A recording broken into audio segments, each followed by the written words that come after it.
Everybody is not afraid of your words. They are afraid of your silence, afraid of your speechlessness. Your speechlessness is the most dangerous thing.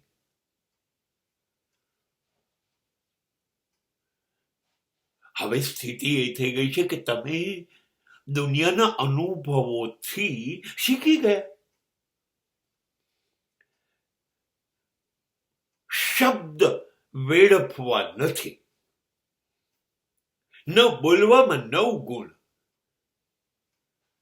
I don't want to use my words. What is use of it?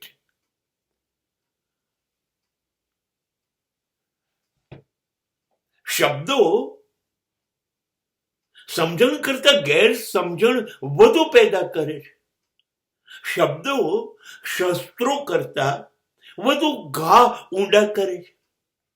શબ્દો સંબંધોમાં પડેલા ઘા ઉપર મલમ નથી લગાડતું. શબ્દો સંબંધોને સમાપ્ત કરે છે. શું કરવા એનો ઉપયોગ કરવો? એટલે મેં શબ્દ વાપરવાનું બોલવાનું જ બંધ કરી દીધું. ચૂપ થઈ ગયો. મૌન, silence. And my silence become a very dangerous for the society. સમાજ હવે ગભરાઈ ગયો,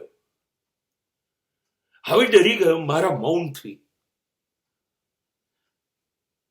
એ આ તો કશું બોલતો નથી, ચૂપ જ રહે છે. હવે જો આ ચૂપ રહેશે તો આપણને ખબર કેવી રીતે પડશે કે શું વિચારે છે, એ શું કરવાનું છે? એ તો આપણને ખબર નહીં પડે ને.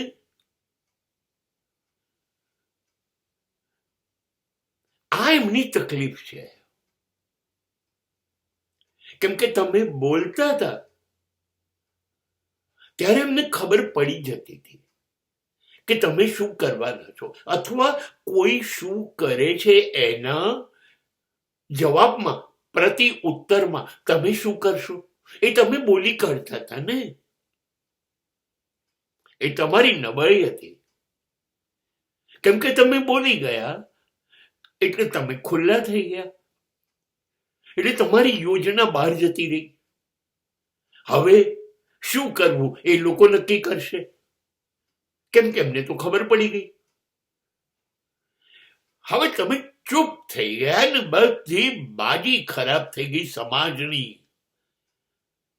કેમ કે હવે તમે શું કરવાના છો, શું કરશો, તમે શું વિચારો છો, આ બધું જ હવે રહી ગયું. એમને ખબર નથી પડતી, બસ માટે નારાજ છે.